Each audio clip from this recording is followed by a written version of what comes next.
করবো নিরামিষ আলুর দম। নতুন আলু এখন বাজারে বেরিয়েছে। দেখো আলুটাকে ভালো করে ধুয়ে আমি প্রেসারে একটা সিটি দিয়ে দিয়েছি। এইবারে এটাকে নামিয়ে নেব।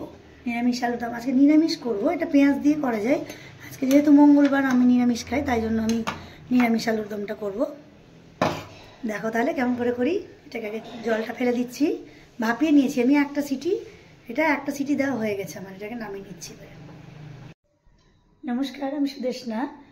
এই প্রচণ্ড তো শীত পড়েই আছে। আজকে যেটা তোমাদের দেখাবো আমি নিরামিষ আলুর দম, মানে ছোট আলু, বাজারে যেটা নতুন আলু ওঠে সেই আলুর নিরামিষ আমি আলুর দমটা করবো। মানে পেঁয়াজটা আজকে দেবো না, যেহেতু মঙ্গলবার আমি খাই না, তাই দেবো না।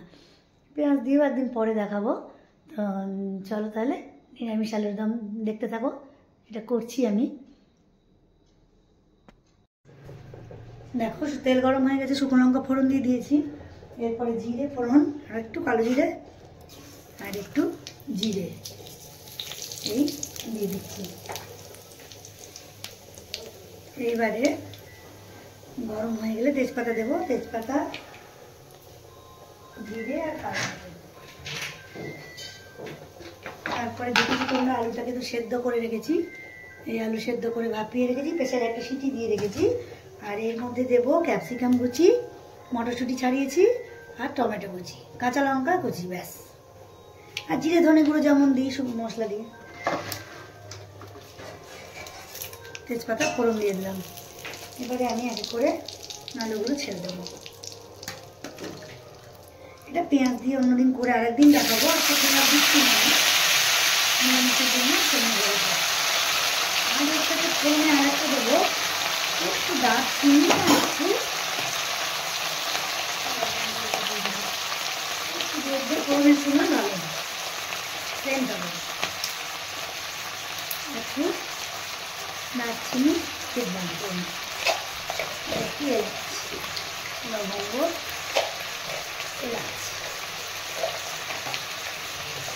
দেখতে পাচ্ছি এলাচ। এবারে আমি এই সেদ্ধ আলুগুলোকে সব ঢেলে দিয়ে দিলাম। এবারে একে একে লবণগুলো দেবো, পরিমাণ মতো হলুদ,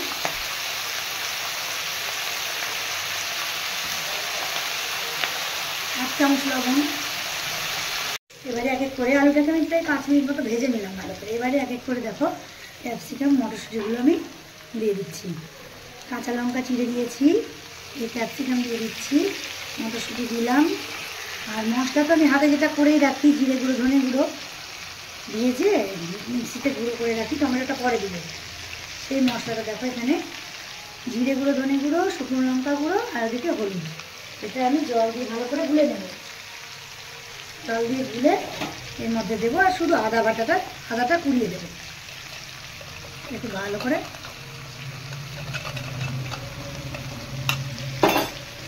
নিয়ে নেব। নতুন আলু এখন যেমন করেই করো খেতে খুব ভালো লাগে। এবারে এই যে মশলাটা দিয়ে দিলাম, জিরে গুঁড়ো ধনে গুঁড়ো শুকনো লঙ্কা গুঁড়ো আর একটু হলুদ, এই মশলা দিয়ে দিলাম। এবারে আমি ভালো করে এটাকে কষাবো।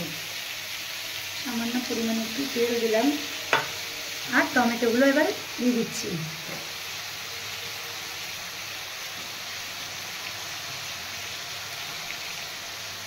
এবারে ভালো করে এটাকে কষিয়ে দেবো, প্রায় 5 মিনিট মতো ভালো করে এবার কষাবো। দিচ্ছি আদাটাকে ভালো করে পুড়িয়ে, আদাটাকে ঘষে আমি দিয়ে দিলাম। বেটেও দেওয়া যায়, তোমরা যেমন পারো বেটে দাও, ঘষে দাও, এটা খুশি। এভাবে পুড়িয়ে কিছুক্ষণ দিয়ে দিলাম।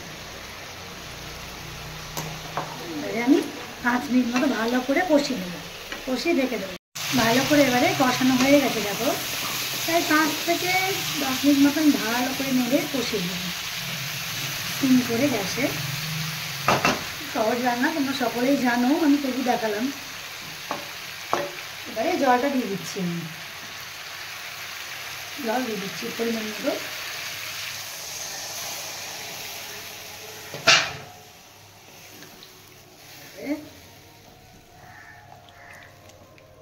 পেঁয়াজ দিয়েও একদিন তোমাদেরকে করে দেখাবো, অবশ্যই তোমরা করে খেও। আজকে খাওয়া দাওয়াটা আর এমনি নিরামিষ করলাম। এটাকে এবার ঢেকে দেবো, এই 5 থেকে 7 মিনিট মতো ঢাকা থাকবে। সেদ্ধ তো আমার করাই আছে আগে যেহেতু, তাই 7 মিনিট মতো ঢাকা থাকবে, তারপরে নামিয়ে নেবো। দেখো হয়ে গেছে সেদ্ধ আমার পুরোটাই। এবার আমি একটু ময়দা দেবো আর একটু সামান্য চিনি দেবো, ব্যাস, তাহলে আমার রেডি। নামানোর আগে ধনে পাতা দিয়ে দেবো। ময়দা দিয়ে দিলাম, এবার একটু চিনি দিয়ে দেবো, আর নামানোর আগে একটু ধনে পাতা, ব্যাস। চিনি বেশি দেবো না, যেহেতু ভাতের সাথে খাবো, তাই জন্য এই অল্প সামান্য চিনি দিতাম, অল্প দিলাম, বেশি দেবো। রেডি হয়ে গেছে আমার আলুর দম, নতুন আলুর দম, নতুন ছোটো আলুর দম। এভাবে তোমরাও করে খাবে আর আমাকে অবশ্যই জানাবে। এবারে ধনে পাতাটা দিয়েই আমি নামিয়ে নেব। ধনে পাতা দিয়ে দিলাম, দেখছো তোমরা, এই যে ধনে পাতা দিয়ে এবারে নামিয়ে নিচ্ছি। হয়ে গেছে আমার নতুন আলুর দম, নামিয়ে নিলাম। তাহলে সামান্য ঘি দিয়েছি, গরম মশলা দিয়েছি, ধনে পাতা, এই আর কিছু না, নিরামিষভাবেই করেছি। নামিয়ে নিচ্ছি নতুন আলুর দম। দেখো নামিয়ে নিয়েছি আমি নতুন আলুর দম, নিরামিষ করেছি আজকে, নিরামিষ নতুন আলুর দম ধনে পাতা মটরশুঁটি দিয়ে। তোমরা এইভাবে বানিয়ে খাবে আর অবশ্যই আমাকে জানাবে কেমন লাগলো। আর দেখতে থাকবে আমার ভিডিওগুলো, রান্নার ভিডিও, ভালো লাগার ভিডিও আমার যা দিই। আর ভালো লাগলে অবশ্যই লাইক করবে, সাবস্ক্রাইব করবে চ্যানেলটাকে, তাহলে দেখতে পাবে নতুন নতুন ভিডিও। আর ভালো থেকো সকলে, খুব সুস্থ থেকো, আনন্দে থেকো।